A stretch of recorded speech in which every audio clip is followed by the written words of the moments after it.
ఈ ఉద్యమ నాయకులు మనతో ఉన్నారు, వారితో మాట్లాడదాం. ముందుగా గంగపురం వెంకటరెడ్డి గారు నమస్తే అండి. నమస్తే, చెప్పండి సార్. బీసీ రిజర్వేషన్ల అంశంపై ఎమ్మెల్సీ కవిత బీఆర్ఎస్ కొత్త అధ్యక్షుడు రామచంద్రరావుకు, అలాగే కాంగ్రెస్ జాతీయ అధ్యక్షుడు ఖర్గేకు లేఖ రాయడం వెనుక ఉన్న కారణం ఏంటనుకోవచ్చు?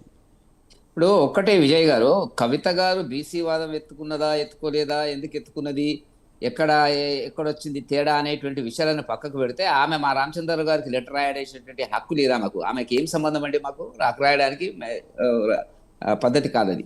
ఎందుకంటే 10 ఏళ్ళ అధికారంలో ఉండి బీసీలను అనగదొక్కి ఇప్పటికీ కూడా ఓడిపోయిన తర్వాత, ప్రజలు తీర్పిచ్చిన తర్వాత, డిపాజిట్ దక్కని పరిస్థితి లోపల లోకసభ ఎన్నికల్లో ఫలితాలు ఇచ్చిన తర్వాత, 2 అసెంబ్లీ 3 కౌన్సిల్ సంబంధించినటువంటి ఎన్నికల్లో కూడా వాళ్ళు పోటీ చేయలేనటువంటి ఒక నిస్సాయ రాజకీయ సంక్షేమంలో ఉన్నటువంటి బీఆర్ఎస్ పార్టీ బీసీ నినాదాన్ని ఎత్తుకోవడం అనేటువంటిది అందరు నవ్వుకుంటున్నటువంటి అంశం. ఇప్పటికి కూడా వాళ్ళు ఒక తండ్రి ఏమో లెజిస్లేటివ్ ఫ్లోర్ లీడరు, కొడుకే వాళ్ళ అన్ననేమో వర్కింగ్ ప్రెసిడెంట్, వాళ్ళ భావనేమో కీలకమైన నాయకులు. ఈ 4 సంతోషు. సరే, ఈ 4 స్తంభాల మధ్యన ఆ పార్టీ కుటుంబ వ్యవహారంగా నడుపుతున్నటువంటి పార్టీ బీసీల వాదాన్ని ఎత్తుకునేటువంటి అవకాశం ఎక్కడొచ్చిందంటే, ఇప్పటికి కూడా 1.5 year అయింది. ఏది ఓడిపోయిన తర్వాత, వాళ్ళ ప్రభుత్వం పోయిన తర్వాత ఒక్క బీసీ నాయకుడికి ఇంతవరకు ఒక వర్కింగ్ ప్రెసిడెంట్ ఇవ్వలే, కొడుకును మార్చలే, హరీష్ రావు గారిని మార్చలే, తను మారలే.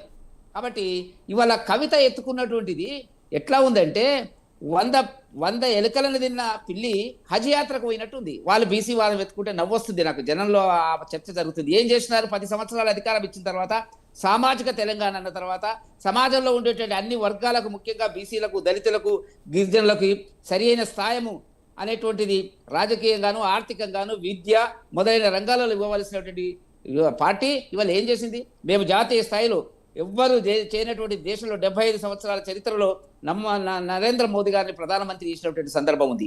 27 మంది ఓబీసీ మంత్రులు వివిధ రూపాల లోపల కేంద్రంలో ఉన్నటువంటి పరిస్థితి. ఇవాళ మా తెలంగాణలోకి వచ్చినప్పటికీ 3 పార్లమెంటు సభ్యులు, లోకసభ సభ్యులను గెలిపించుకున్న, బీసీలను గెలిపించుకున్న ఏకైక పార్టీ కాంగ్రెస్ కూడా కాదు, ఏకైక పార్టీ భారతీయ జనతా పార్టీ. మేము 42 సీట్లు మన అసెంబ్లీలో ఇచ్చాం. గెలిచినారా ఓడినారా అంటే వదిలేయండి. ఇవాళ 2 ఒకటి విజయ్ గారు, మీరు గుర్తుంచుకోవాల్సినటువంటి ఒక చారిత్రకమైనటువంటి బీసీల పట్ల భారతీయ జనతా పార్టీకి ఉండేటువంటి ఏదైతే గౌరవం ఉందో, అభిమానం ఉందో, ప్రేమ ఉందో, మేము ఒక్క విషయంలో నేను చెప్పదలుచుకున్నాను. 2 రాజ్యసభ స్థానాలను ఇవాళ డాక్టర్ లక్ష్మణ్ గారు కానివ్వండి, నిరంతర బీసీ నినాదం మీద జీవితాంతం పోరాటం చేసినటువంటి ఆర్ కృష్ణయ్య గారికి మేము రాజ్యసభలో తెలంగాణ కోటాల కాదు, ఇతర రాష్ట్రాల నుంచి కోటాలో మేము స్థానం కల్పించడం అంటే ఏ పార్టీ చేయనటువంటి పరిస్థితి ఉంటుందండి. ఇప్పుడు కాంగ్రెస్ వాళ్ళు ఇక్కడ వేరే వాళ్ళకి ఇచ్చినారు అసలు రాజ్యసభ స్థానాలు, మన్మోహన్ సింగ్ ఇచ్చినారు, రకరకాలుగా మనం చూసినటువంటి పరిస్థితి కనపడుతున్నటువంటిది. కాబట్టి బీసీలకు సంబంధించినటువంటి నిజమైన అభిమానం, ప్రేమ, వాళ్ళ అభివృద్ధి, వాళ్ళ మద్దతు, వాళ్ళకు రాజ్యాధికారం రావాలా, అన్ని రంగాల్లో ముందుకు రావాలని కోరుకునేటువంటి ఏకైక పార్టీ దేశంలో ఏదైనా ఉన్నదంటే ముఖ్యంగా తెలంగాణలో భారతీయ జనతా పార్టీని గుర్తుపెట్టుకుంటే చాలా బాగుంటుంది. ఎందుకు ఈ మాట చెప్తున్నానంటే, మా నాయకులు కూడా, మీరు గత 15 సంవత్సరాల ఉమ్మడి రాష్ట్రం బీజేపీని చూడండి, తెలంగాణకు సంబంధించినంత వరకు దత్తాత్రేయ గారు అనేక సందర్భాల లోపల పార్టీ అధికారాన్ని నడిపించడం జరిగినటువంటిది. లక్ష్మణ్ గారు నడిపించారు, బండి సంజయ్ గారు నడిపించారు. కాబట్టి బీసీల పట్ల మాకున్నటువంటి చిత్తశుద్ధిని ఎవరు శంకించవలసిన అవసరం లేదు. కుటుంబ పార్టీ కేంద్రంగా పనిచేసేటువంటి కవిత గారు, ఆమె ఏ పార్టీ నాకు తెలియదు ఇప్పటి కూడా, మీకు తెలిస్తే చెప్పండి విజయ్ గారు, ఏ పార్టీ తరఫున అడుగుతుంది అనేటువంటి మాట చెప్పాలా. ఆ పార్టీలో ఆమె స్థానం ఏంది? ఇప్పుడు మీడియాలో మీరు ఇస్తున్నారు, ఇవ్వండి, మాకు అభ్యంతరం లేదు. బీసీల వాదాన్ని, ఎందుకంటే ఇవాళ వాళ్ళకి పూర్తిగా ప్రజా వ్యతిరేకత వచ్చిన తర్వాత తెలంగాణ సమాజం అంతా వాళ్ళని చీకొడుతున్నటువంటి సందర్భం లోపల ఆమె ఎత్తుకున్న. సరే వెంకటరెడ్డి గారు, ఇప్పుడు కాంగ్రెస్ అయితే 42% రిజర్వేషన్ ఇస్తామని చెప్తుంది. బిల్లు అయితే అసెంబ్లీలో ఆమోదించింది, అటు రాష్ట్రపతి ఉంది ఇప్పుడు ప్రజెంట్. ఇప్పుడు అది బిల్లు పాస్ అయ్యేలాగా బీజేపీ ఏమైనా ప్రయత్నాలు చేస్తుందా? బీజేపీ ఒత్తిడి తీసుకొచ్చి ఖచ్చితంగా బిల్లు పాస్ అయ్యేలా చేస్తుందా? ఒక్కటి విజయ్ గారు, ఈ విషయం గురించి మీరు నేను కూడా చాలా సందర్భాల్లో మాట్లాడారు. కామారెడ్డి బీసీ డిక్లరేషన్ ఇచ్చింది కాంగ్రెస్ పార్టీ ఎన్నికలకు ముందు.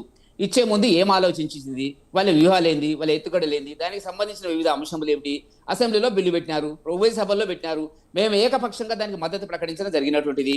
ఇప్పుడు అది ఇచ్చి మీరిచ్చి ఇప్పుడు మీకు కడుపు నొప్పి లేసి ఏం చేస్తున్నారు? మమ్మల్ని కూడా ట్యాబ్లెట్ వేసుకోవాలి, మాకు కూడా ట్యాబ్లెట్ వేసుకోవాలని ఉంది, కానీ దానికి ఆ రోగ నివారణకు సంబంధించినటువంటి లక్షణాలు ఎక్కడున్నాయి అనేటువంటి తెలియకుండా ప్రజలను బీసీలను మోసం చేయడానికి కాంగ్రెస్ పార్టీ చిత్తశుద్ధితో పనిచేస్తున్నటువంటి మాట వాస్తవం. ఏ గ్రౌండ్లో ఇచ్చినారు? ఇవాళ ఒక్కనాడన్న ప్రధానమంత్రి గారిని కలిసి రేవంత్ రెడ్డి గారు ఒక రిప్రజెంటేషన్ బీసీల మీద ఇచ్చిండా చెప్పమనండి. ఉన్నారు కదా, గౌరీ సతీష్ గారు ఉన్నారు కదా, ఇవాళ రిజర్వేషన్ చేసి పంపించినారు. పంపించి చేతులు దులుపుకుంటే కాదు, ఏ గ్రౌండ్లో ఇచ్చినారు? ఇవ్వకపోతే మీరు 42% అంటున్నారు, ఏది పార్టీ పరంగా ఇస్తామని ఇవ్వండి. మీరు ఇచ్చిన తర్వాత మేము ఇవ్వకపోతే మా తప్పు అవుతుంది. కాబట్టి దేనికైనా మేము సిద్ధంగా ఉన్నాం. నిజం మేము వల్ల జనాభా లెక్కలే, మీరు ఇచ్చినటువంటి జనాభా లెక్కలే సేకరణ తప్పుడు తడకాది. మీరు చేసినటువంటిది బీసీ గణన అనేటువంటిది సిగ్గుపడేటువంటి అభిప్రాయం అందరికీ వచ్చినటువంటిది. ఇంతవరకు నేను అడుగుతున్నాను విజయ్ గారు, మీరు తెలిస్తే చెప్పండి, నేను ఒకవేళ పొరపాటు మాట్లాడితే సరిదిద్దండి. కులాలకు సంబంధించినటువంటి లెక్కలు తీసిన తర్వాత రేవంత్ రెడ్డి గారి ప్రభుత్వము ఏ పబ్లిక్ డొమైన్లోనా పెట్టిందా చెప్పండి. ఎంతమంది బీసీలు ఉన్నారు, ఎంతమంది యాదవులు ఉన్నారు, ఎంతమంది మరి ముదిరాజులు ఉన్నారు, ఎంతమంది పద్మశాలీలు ఉన్నారు, రకరకాలు ఉన్నాయి, రెడ్డిలు ఉన్నారు, బ్రాహ్మణులు ఉన్నారు, రకరకాల. ఇంతవరకు పెట్టలే. ఒక 42% ముస్లింలను కలిపి 46% ప్లస్ 10% కలిపి ముస్లింలను కూడా బీసీలో చేసినటువంటి మేము వ్యతిరేకము.